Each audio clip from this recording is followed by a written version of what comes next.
Girl stood nervously in front of Makoto, her heart racing as she gathered her courage. "Makoto-kun," she began, "I like you. Will you go out with me?" Makoto's expression shifted to one of regret as he bowed his head. "I'm really sorry, but due to home circumstances, I can't go out with you." The girl's face fell, and her eyes widened in disbelief. "But," she started, desperation creeping into her voice. He interrupted her with another apology. "I really can't. I'm sorry." Tears welled up in her eyes, and before he could say anything more, she turned and ran away, sobbing. Makoto felt a pang of guilt as he watched her go, wishing he could take back his words. "Thank you, sensei," he muttered, glancing at the woman hiding behind a tree. His teacher stepped out, shaking her head with a mix of disappointment and concern. "You should stop calling me every time you receive a confession, Makoto." He nodded. "I just don't want to get in trouble if the confession is a prank or a joke." "Why do you distrust people so much?" she asked. "You won't make friends with this attitude." Makoto's gaze hardened. "I don't need friends," he replied. He thanked her and turned to leave, but she stepped in front of him. "You must at least listen to what I have to say," she insisted. He believed that by being cautious, he could avoid any problems with false confessions. The old him would have been overcome with joy and then hurt, and he vowed never to make that mistake again. Memories flooded back to him from grade school, where he had been the class jokester. His crush, Shizuka, used to laugh at his antics, and that laughter had filled him with happiness. But one day, while they were playing, she told him to stop, stepped on a stone, and fell. In that moment, he froze, paralyzed by fear and regret. Other kids rushed over, concern etched on their faces as they checked on Shizuka. "Is she okay?" one boy asked, but then another shouted, "I saw Makoto push her." Panic surged through him as he remembered the band-aids in his bag. He dashed to retrieve them, but his hasty retreat only made it seem like he was running away. "Jerk! Don't run away. Apologize," a boy yelled after him. When he returned, he asked where Shizuka was, but a girl refused to tell him, her voice dripping with disdain. "You ran without saying sorry. There's no way we'll tell you." Makoto tried to defend himself, insisting he wasn't running away, but the damage was done. Rumors spread like wildfire, and he became the villain in a story he never wanted to be part of. He bumped Shizuka. He destroyed my notebook. He threw rocks. He called me ugly. The accusations piled up, and soon, no one wanted to listen to him. When he got home, his mother asked if he had heard a girl shouting at him. His little sister called him a jerk, accusing him of hurting Shizuka. He was in disbelief that they didn't even listen to his side of the story. "You don't understand," he pleaded, but his mother's stern gaze silenced him. "Do you know how bad you've been?" she asked, her disappointment palpable. His family was strict, and both parents favored his little sister. His mother told him to go back and apologize, but he felt trapped. He tried explaining, but she took her phone and called his school, further sealing his fate. None of Makoto's friends or even his family believed him. If they never would, why should he do anything to make them trust him? From that day on, he vowed to keep his distance. He immersed himself in books, spending every day in the library, where he found solace. His classmate Sada was always there, and one day he noticed a phone left on a desk. He pushed it toward her, asking if it was hers. Blushing, he mentioned that she had forgotten it at the library, and she thanked him with a warm smile. Sada realized he was always in the library and decided to ask what books Makoto liked. He thought about it and felt a flicker of happiness. Back then, he let his guard down, thinking he had made a friend. But then, a misunderstanding shattered that hope, and he found himself alone again. He recalled how girls would call him, and he wondered what they wanted from him. One girl named Kisaragi said she had liked him for a long time and asked him to go out with her. Makoto hesitated, asking if there weren't any bad rumors about him.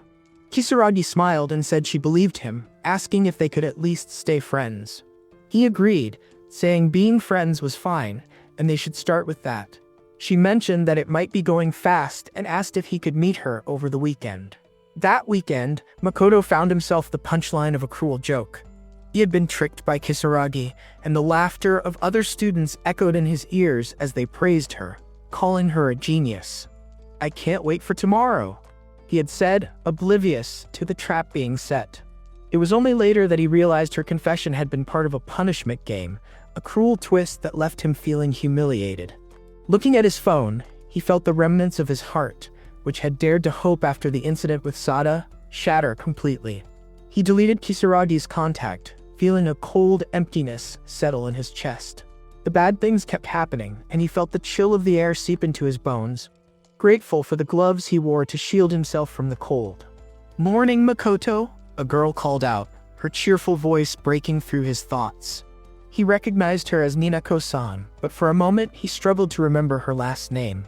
He recalled her talking to him a bit during break time, but now, as he watched her interact with other girls, he felt a pang of anxiety.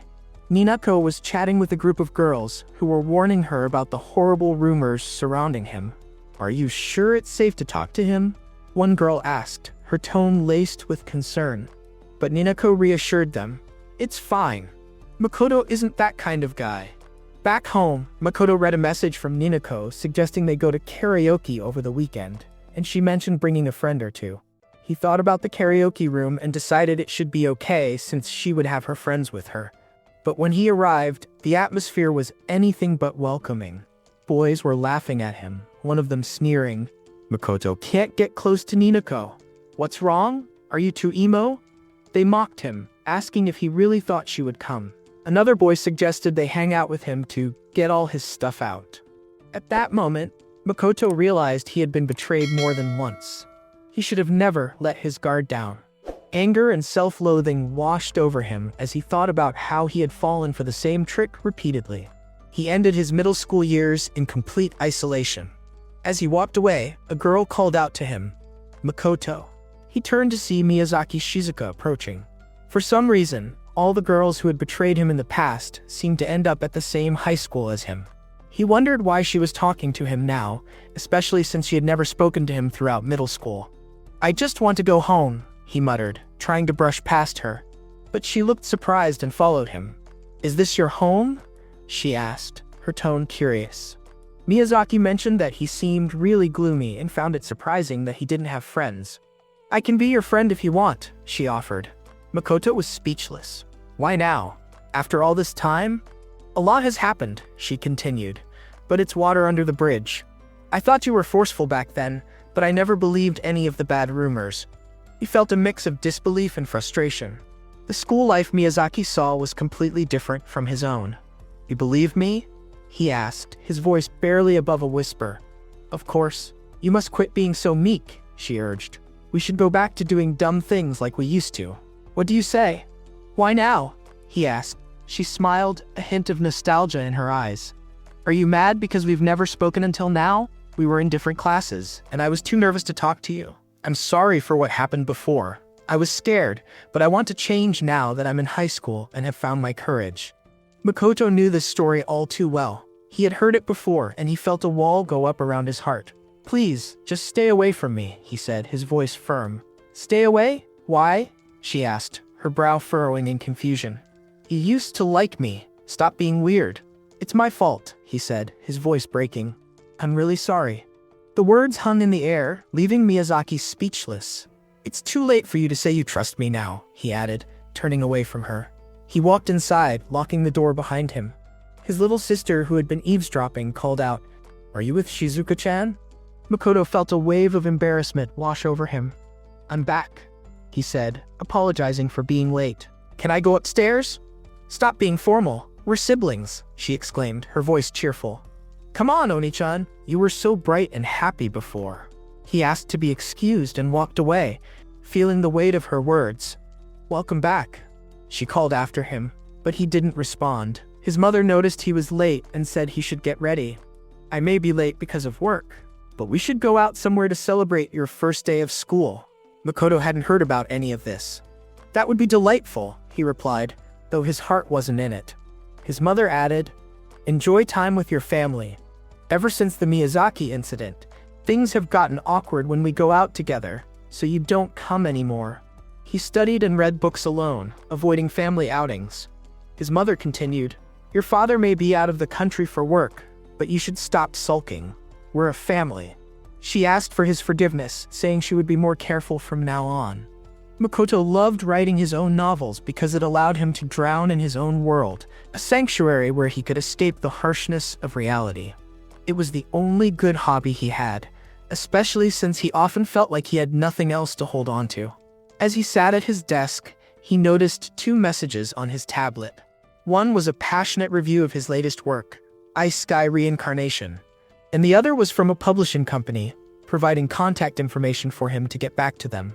His heart raced at the thought of it, but like always, he decided to leave it for later, thinking it would only lead to trouble.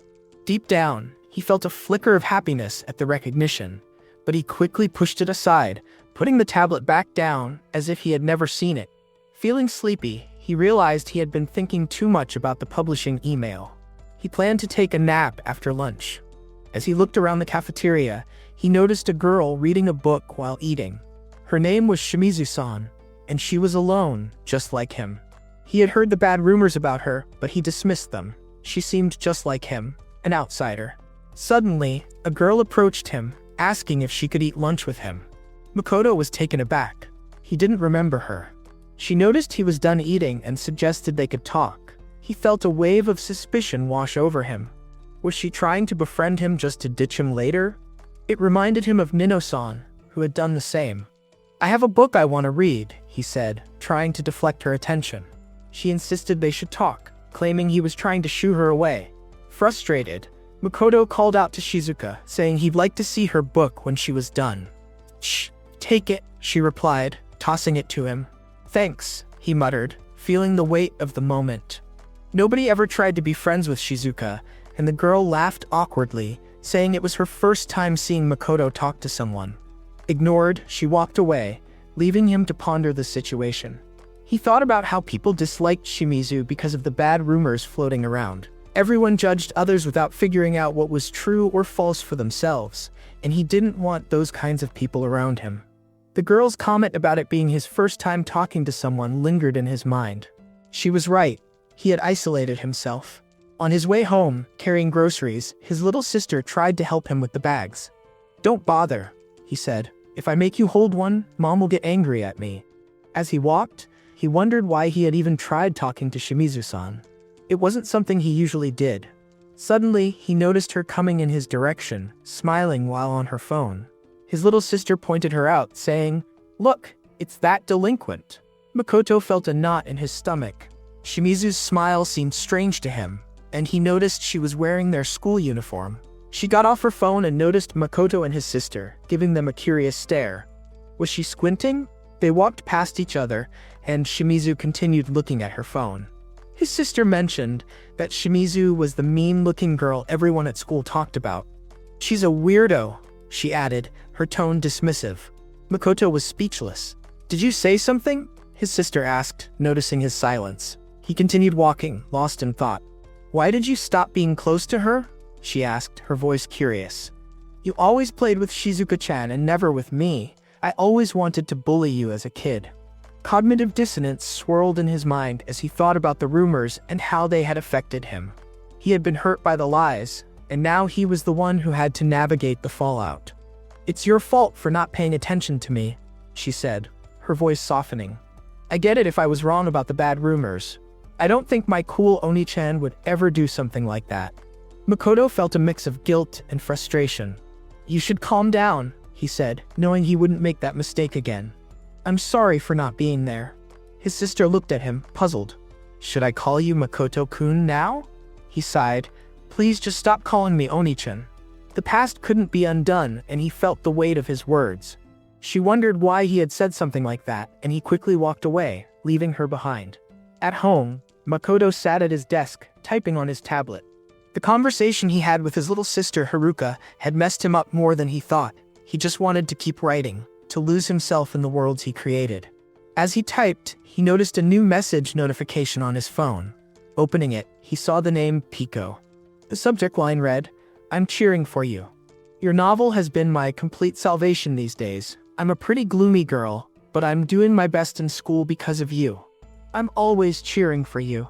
Makoto felt a warmth spread through him as he read her words. Pico had been messaging him a lot recently, and her encouragement always made him feel better, especially since he didn't receive many messages from readers. He smiled, grateful for her support, and replied with a quick thank you before stretching and getting back to writing. The next morning, as he left for school, He glanced at his messages and found none. A familiar sense of loneliness washed over him, but he pushed it aside. As he walked toward the school gate, he noticed 3 girls standing nearby, 2 of whom were looking at him. One of them called out, her voice cutting through the morning air. She approached him, a determined look on her face. "I want to talk to you, face to face." One of the girls introduced herself as Kurosawa Momo, a friend of Shizuka. "What are you smiling about?" she asked, her tone teasing. "My friend was serious about you." Makoto's heart raced. This wasn't a trick, he could see it in their eyes. Shizuka stepped forward, her expression earnest. "I didn't lie to you back then. I know a lot happened before, but that's in the past. Can we move on? I was thinking we could see a movie together. It might make you feel better too." Kurosawa hugged Shizuka, calling her a good girl and saying she was cute. Then, she turned to Makoto, her demeanor shifting. "And you?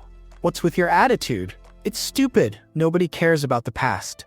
Even though you've done bad things, Shizuka said she likes you. Are you insane for making a fake confession?" "Stop," Shizuka interjected, her voice firm. "It's fine, Momo. Let's not do this." Makoto felt a mix of emotions swirling inside him. He had been hurt too many times to let his guard down again. "You don't understand," he said, his voice steady. "Have you ever been subjected to baseless slander? Have you ever tried to protect someone but ended up accused of something you didn't do? Have you ever been told horrible things by someone you cherished or betrayed by someone you trusted?" The girls fell silent, taken aback by his intensity. "I just want to be spared from trouble," he continued, his heart heavy.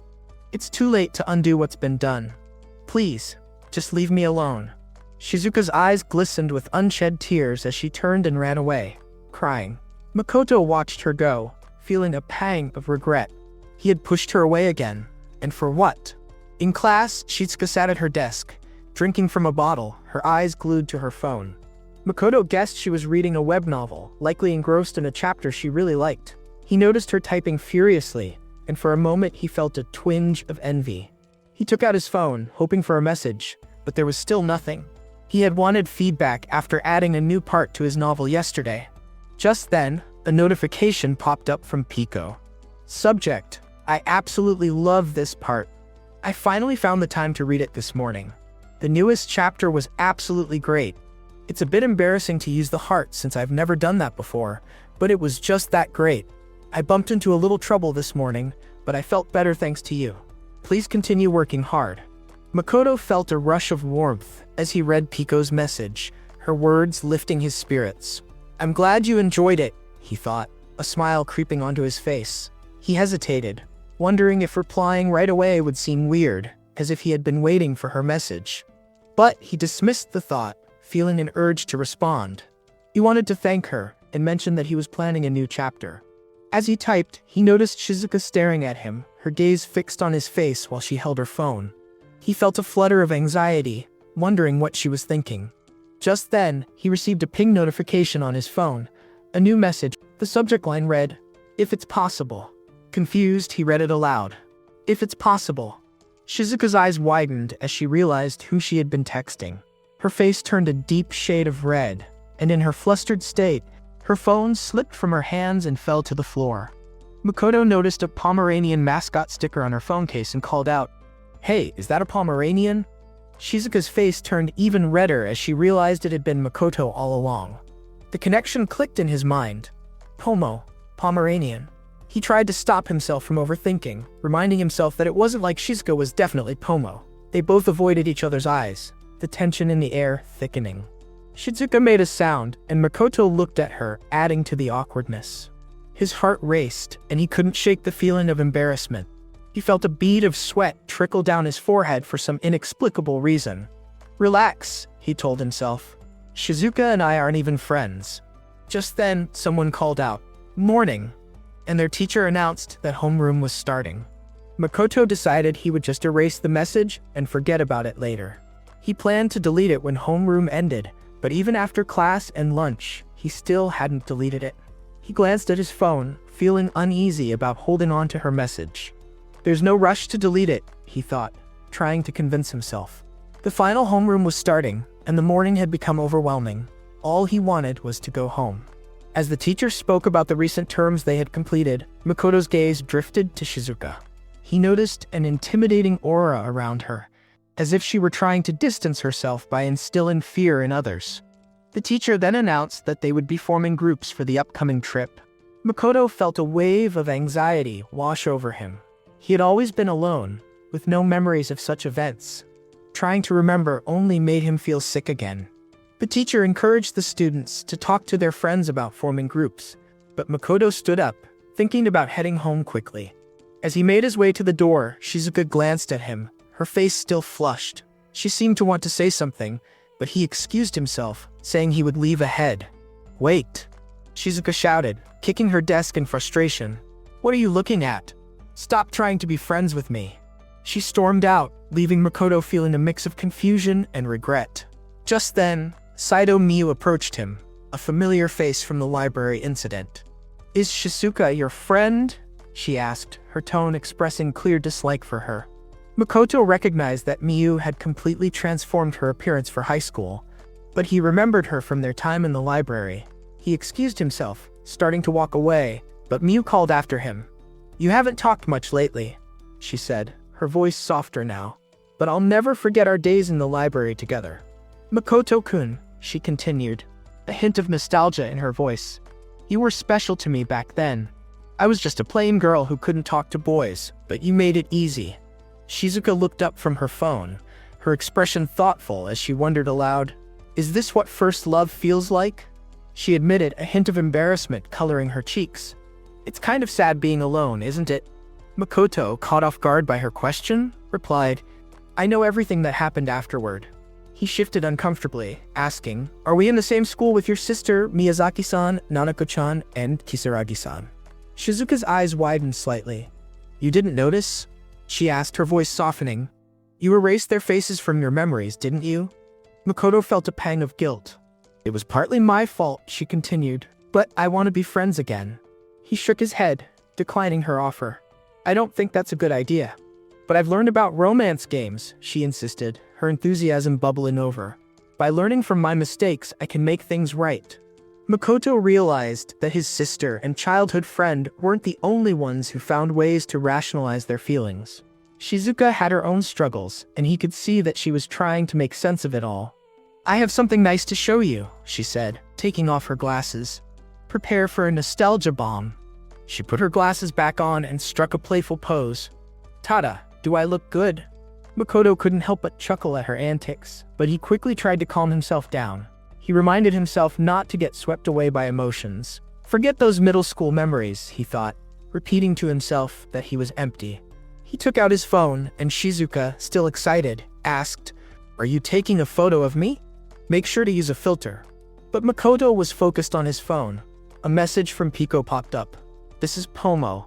A lot of things happened, but I'm really looking forward to the new chapter. Is it okay if I send you messages of support from now on? You don't need to answer. I'll send them anyway." Makoto felt a rush of relief and happiness. He thought Pico would never message him again. Meanwhile, Shizuka still believed he was about to take her picture, and he realized they had both recognized their personalities. "Maybe I'm happy now," he thought, reflecting on Pico's message. As a reader, there was no aspect of betrayal in her words. He realized he could be the one betraying her by not finishing what he started. When is that ever going to happen? He wondered. Determined, he decided to go home and write. As he entered his house, his mother called out, "Do you have a minute?" He quickly replied, "Sorry, I'm meeting a friend and don't have time to talk." His little sister Haruka chimed in, telling their mother to get ready since her brother was already done. Makoto felt a twinge of guilt, wishing they would go without him. His mother insisted, "Going together as a family isn't a problem. You're in high school now. You need to grow up and let go of the past." Makoto furrowed his brow, wondering what she meant. Hadn't she been the one to go out with Haruka without telling him during his middle school graduation? "I heard you went to a party with friends and were alone," she continued. "Why didn't you invite anyone?" "It's a waste of money," he replied curtly, bidding her good night. He felt a sense of frustration. Human personalities don't change so easily, and his mother hadn't changed from all those days ago. Mentioning a friend earlier and leaving with them suddenly would only cause problems. Haruka teased him about his invisible friend, asking him to stop. "I want to hold my big brother's hand and walk with him," she said, her eyes sparkling with innocence. Let's go out together for fun and maybe some meat. Makoto sighed. True. I guess my words aren't very reliable. Her expression turned confused as he walked away. Should I call you Makoto-kun now? She asked, but he didn't respond. As he left, he felt a mix of emotions swirling inside him. Haruka was probably heading to the new mall by the station, where everyone was lining up for the shops. He believed he wouldn't run into anyone he knew at the old rundown store. When he arrived at the store, he was relieved to find the food court empty. Now he could write his novel without distractions. But as he settled in, he noticed Shitsuka sitting alone, reading on her phone. She looked happy and absorbed in what she was reading. Makoto just watched her, feeling a strange mix of admiration and longing. She took out a small keyboard and started typing, clearly enjoying herself. He took out his phone, hoping for a message, but there was still nothing. Just then, he received a notification from Pico. Subject: novelization coming. I can't wait to read more. Makoto felt a wave of realization wash over him as he read Pico's message. It became clear that Pico-san was also a novelist, and her work was getting published, even though she had stopped updating it a year ago. The message read, I read the newest chapter. It was really tough, but I'm glad there was salvation. I'm so glad I was able to read this. Trust is hard. I completely understand how Mike, the protagonist, feels. Writing new chapters must be hard, but please do your best. He put his phone back in his pocket, feeling a mix of admiration and empathy for Pico. Her words resonated with him, and he felt inspired to keep pushing through his own writing struggles. He ordered 2 orange juices, hoping the refreshing drink would help clear his mind. As he walked up behind Shizuka, he heard her voice before he could even see her. What if you're flirting with me? She snapped, glancing back to see who it was. When she realized it was Makoto, her expression shifted. When did you get here? They ended up seated together, and Shizuka started to say something, but Makoto interrupted her. I know, and I don't feel like being friends with you either, he said bluntly. She turned away, sarcasm dripping from her words. What happened to your disgustingly polite tone? Shizuka continued. I have my own rumors too, though they're not as bad as yours. I'll just leave you alone. Makoto felt a twinge of confusion. Is my reputation really that terrible? He asked, trying to gauge her reaction. I don't care about the rumors about me, she replied. I don't want to be bothered anymore. He knew the rumors surrounding her were pretty bad. Dating older men, extortion, violence, sneaking around at night. He handed her an orange juice, saying, Rumors are dumb. Here's a juice if you want. She grabbed it, but then suddenly shouted, I don't want to be deceived anymore. Leave me alone and stop showing kindness. In her frustration, the drink spilled, and she quickly apologized, then blamed him. Wait, you're at fault. I'm at fault for offering juice out of nowhere, he replied, incredulous. Shizuka accused him of not planning to have a friendly chat and demanded to know what he wanted from her. Okay, he said, his tone steady. I don't want to be friends with you either. I'd rather not believe in you and be betrayed. Good. I don't want to be friends with you either. She shot back, her voice rising. Get out of my face. They were still at the store when Makoto asked, Why did you stop writing? Shizuka looked surprised. How do you know? He stared at her, suspecting he had heard it from others. You bet I know, she admitted. We're not pretending otherwise. Don't worry, he said, trying to ease the tension. I won't be your friend, so relax. That's no excuse, she shouted, her frustration bubbling over. You always include too many dead people in your stories. It really hurts me. You should value your characters more. Makoto just stared at her, taken aback by her passion. She blushed slightly, then added, I'll let it slide because of the cute heroine. Can I read your work? He asked, admitting he hadn't read any yet. Shizuka hesitated, trying to stop him. No, wait. My old ones are all essays. He looked at her work on his phone and said, Romance? What an adventurous genre. Don't make fun of romance, she retorted, calling him mean and telling him to stop reading. Makoto continued reading and was surprised when the story started with a sudden breakup. Hey, your stories start with sudden deaths, he shot back, both of them feeling the heat of embarrassment. Shizuka took out her phone, wanting to read his stories too. Let me see yours, she insisted. Makoto felt his cheeks flush. No, it's embarrassing.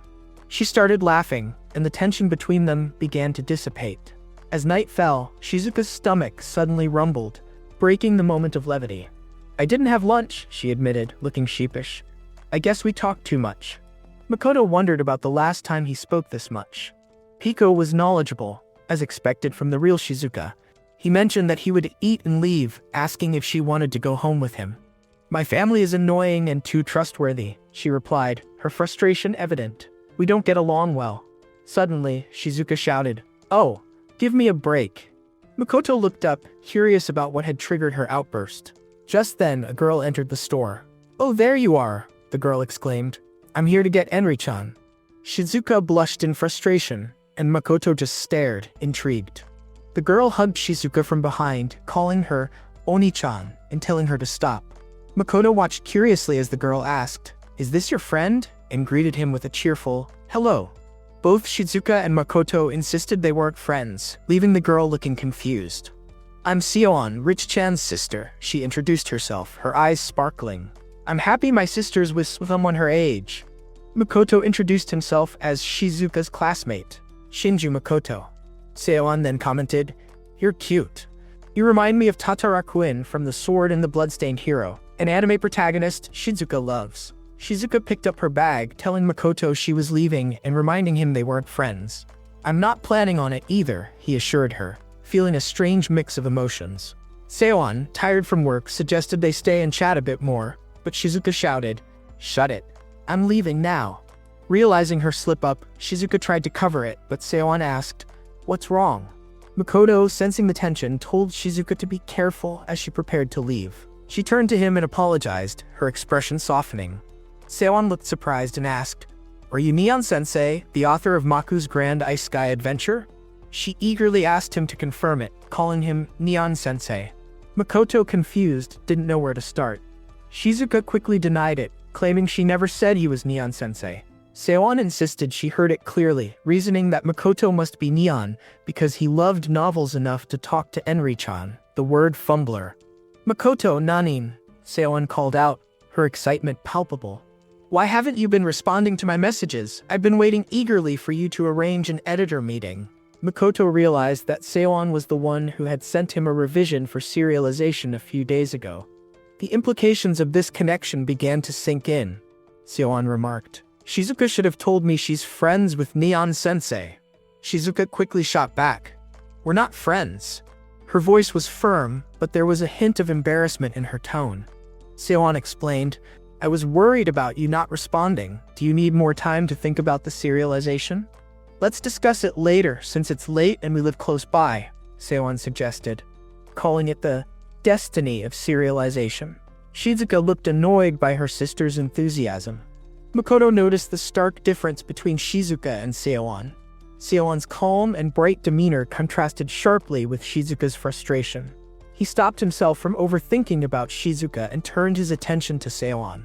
"So, your sister is an editor?" he asked, genuinely curious. Shizuka nodded, adding, "I didn't expect her to be in charge of you. She didn't use any connections to get you serialized. Your work is legitimately good enough." Turning away, she blushed slightly and thanked him, saying, "Thanks, Neon."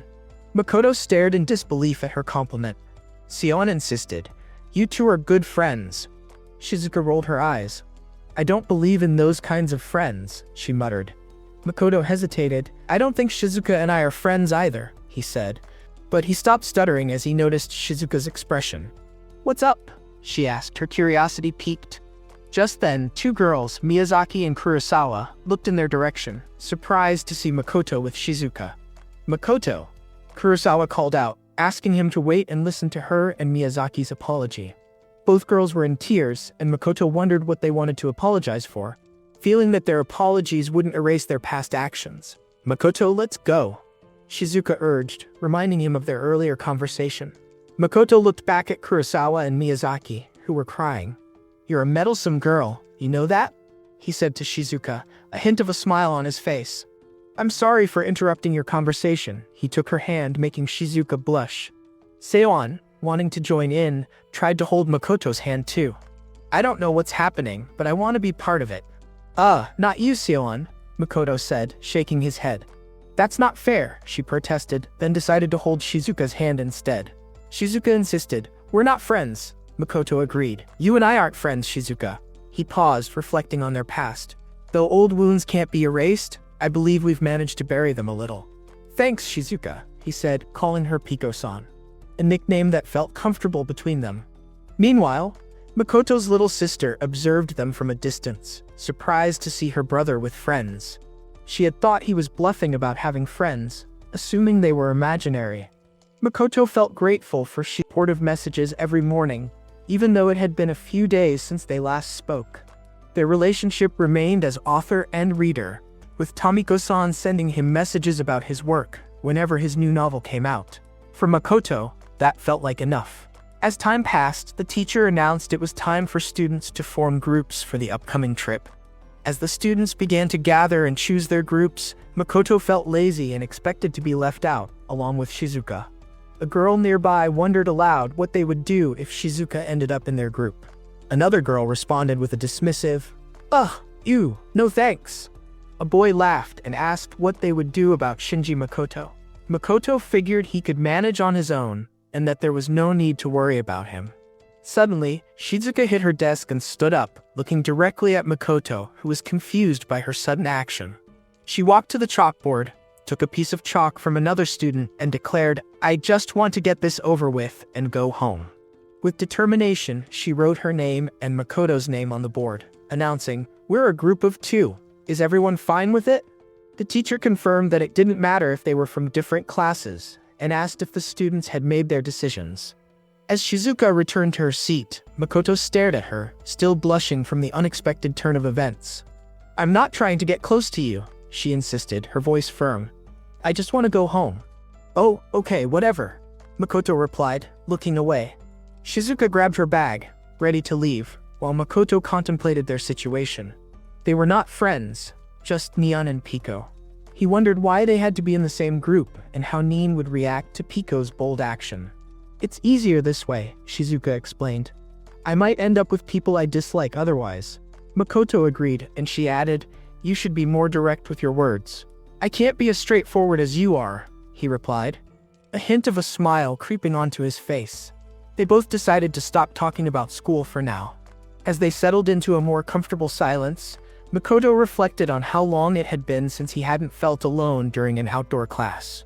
Shizuka shifted the topic to his latest chapter and the possibility of getting published. "I finished the part that needs to be uploaded tonight," he mentioned, "but I still need to polish it a bit." "Publish?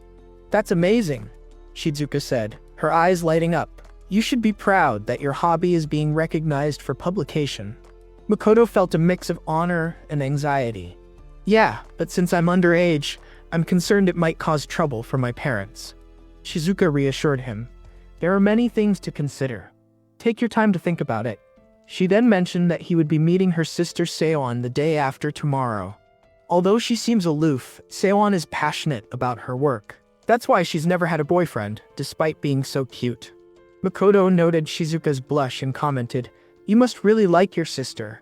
Shizuka looked surprised and insisted, "It's just because we're family." "Family, huh?" Makoto thought, wondering how his own father, whom he hadn't seen in a long time, would react to the idea of his novel getting published. Lost in thought, Shizuka snapped him out of it, asking why he looked so gloomy. "Let's have a writing battle," her eyes sparkling with mischief. "Sure, is 500 words a good length?" He agreed, intrigued by the idea. They decided to write stories and have Seon rate them. "It's a battle, not that we're getting along or anything," Shizuka added, her tone teasing. Shizuka finished quickly, declaring, "All right, I win in speed." Makoto noted, speed isn't the point of the battle, but she told him to shut up and show her his story. He handed her his phone, and she read it with a smile. Watching her, Makoto covered his mouth with his hand, trying to suppress his laughter. Tears of joy streamed down his face as Shizuka teased him, asking if he was going to cry and claiming her work must be the best. "Yeah, you sure are amazing, Piko-san," he said, smiling brightly.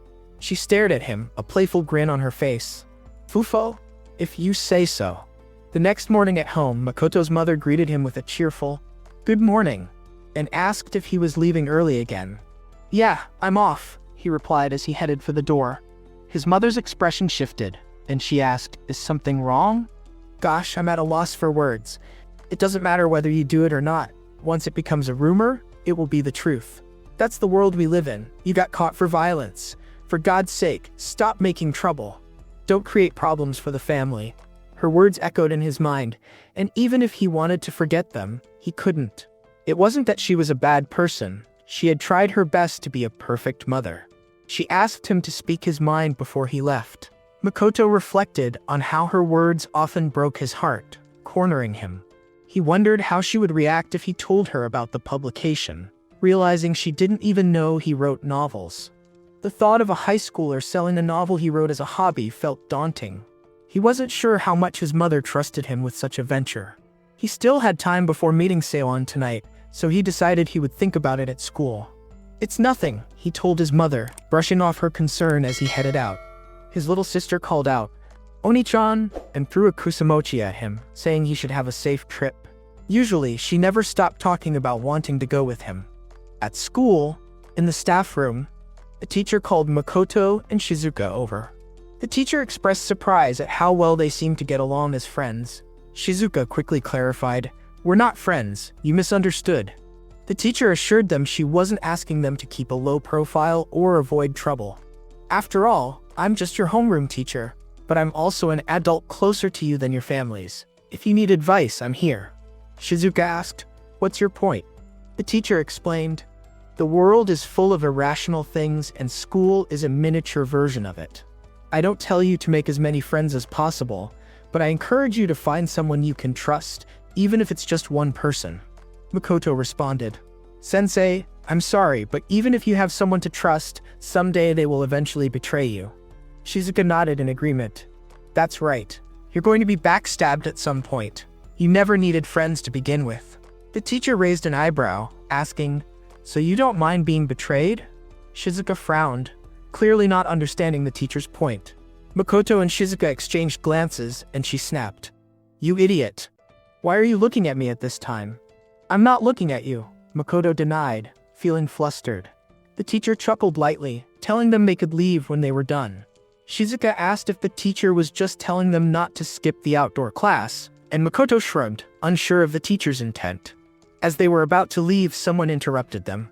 "Excuse me." A girl approached Makoto, saying, "Long time no see, Makoto-kun." Makoto was confused. "Long time no see. I'm sorry, but who are you?" The girl looked surprised. "Eh? You've got to be kidding." Makoto didn't remember her at all and wondered if it was a prank. She introduced herself as Kisaragi. "Kisaragi-san? Is she the girl who did that fake confession prank on me?" he thought, trying to recall her face. "Long time no see, Kisaragi," he replied, but he felt uneasy. "Well then, if you'll excuse me—" "Wait," she exclaimed, explaining that at the time it was a punishment game and she had no choice. "I was scared my friends would hate me if I didn't participate." Kisaragi confessed, "I really like you, and I want to start over." Makoto raised an eyebrow. "Start over? It was just a fake confession prank, right?" He wondered what was wrong with him today. Normally, he would end the conversation lightly. "Don't you remember? You were laughing at me back then," he reminded her, feeling uncomfortable with the attention. He didn't want this conversation in front of Shizuka. Kisaragi apologized again and asked him to go out with her this weekend. "It's already too late," he said, trying to brush her off. "But I was forced to do it that time." Kisaragi tried to justify her actions, not considering Makoto's feelings. She begged him while attempting to hug him. Shizuka stepped in, saying, "That's it. Makoto has plans for the outdoor class with me, so he has no time for idling." Kisaragi looked confused. "Why are you getting in the way?" Shizuka pointed out that Kisaragi was the one interrupting their conversation. "You're holding Makoto's hand." Makoto looked at his hand, surprised. Shizuka pulled him along, saying, "Shinju, let's go." He agreed, and Kisaragi stood alone, angry at Shizuka. "Makoto, you'll be late for your meeting with Seon," Shizuka reminded him, adding that it was because he was wimpy. She warned him that Kisaragi was a dangerous type of girl. Makoto glanced at his hand where Shizuka had been holding it. "Do you want me to hold your hand again?" she teased. He declined, saying, "You'll just blush again, so I'll pass." "What do you mean?" she asked, her curiosity piqued. As they walked, a girl called out to Makoto, congratulating him and mentioning her part in the class. "Are you going to the class after party?" "Thanks, Miyazaki-san," he replied, congratulating her back. He excused himself, leaving the girl confused as she called his name, wondering what was wrong with him. Miyazaki decided she would talk to him later since they went to the same high school. She mentioned that she saw Makoto with Shizuka and another pretty person, which surprised her. Shizuka is quite attractive, Miyazaki noted, a hint of jealousy in her voice. Does she really go by Shizuka? Miyazaki asked Kisaragi what kind of girl Shizuka was, in case bad rumors started about Makoto. Kisaragi said people said Shizuka was some sort of delinquent, but she honestly didn't know if it was true. She's always alone in the classroom too, Kisaragi observed. Miyazaki noted that Shizuka didn't seem like she was friends with Makoto and questioned if she was chatting merrily with him.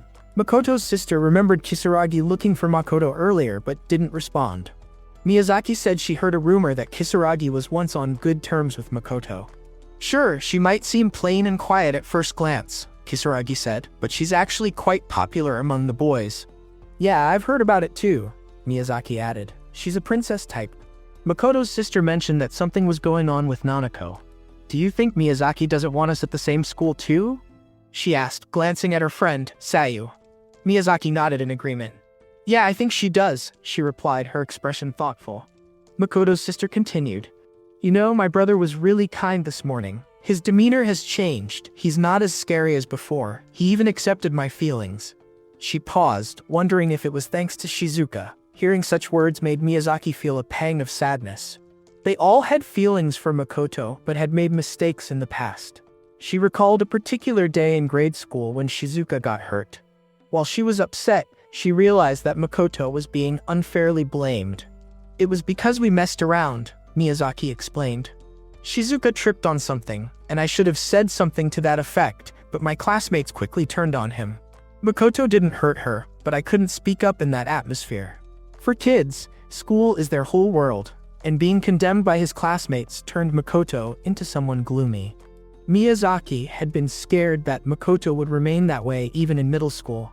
She knew she should clear up the misunderstanding, but feared the blame would shift to her, and everyone would hate her for it. With that in mind, she avoided looking at Makoto and ran away. She had hoped to make amends in high school, but life was never that simple. Since that day, she had always chosen to betray Makoto. This was the mistake her weak self had made. Makoto's sister revealed that she knew about the incident. I heard about it that day, she said. I heard that other kids threw pebbles at him and broke his things because they thought he hit Shizuka-chan. But I didn't know the truth. She asked, is it true that my brother did something bad? One of her friends had confirmed it, saying, maybe he's only acting good in front of his family. Another added, I think the word for that is two-faced. Makoto's sister felt conflicted. But his mother isn't Makoto's real mom, she thought. Her friends made her believe that her brother was bad and that he'd be alone because of it, saying it was his fault. At home, Haruka was welcomed by her mother. Welcome home, Haruka. How was school? Haruka replied. Oni-chan heard a girl making a scene. Just as Makoto came home, he heard his mother shout his name. Makoto, Haruka. Makoto's sister reflected on how Makoto always played with Shizuka-chan. Haruka wished he paid more attention to her, so she thought of troubling him a little and tattled about it to their mom. As Makoto grew gloomier, Haruka kept waiting for the chance to say sorry and shower him with kindness, thinking it would make up for her actions. But she realized now how foolish she had been. By the time she wanted to be kind, it was too late. Now, she was just a stranger in his eyes, and he only gave her empty responses. She knew it was too late for regrets, but she wished she had been kind to him sooner. This was the mistake she made. Sayu asked if they knew about the rumor that Makoto attacked someone. Is it the one in the library? Haruka asked, her curiosity piqued. Saito explained, I always thought so, but on middle school graduation day, I realized I should tell them the truth about the situation. Miyazaki mentioned, on that day, during an earthquake, Makoto was trying to protect me from things falling off the shelves. Sayu, confused, asked, what? Miyazaki got up, running away and apologizing. I'm sorry I couldn't tell you back then, she said, her voice filled with regret. Goodbye. Sayu yelled, hold on. At first she couldn't grasp it, but then she realized that Makoto had protected her. It was true, there had been a big earthquake that day.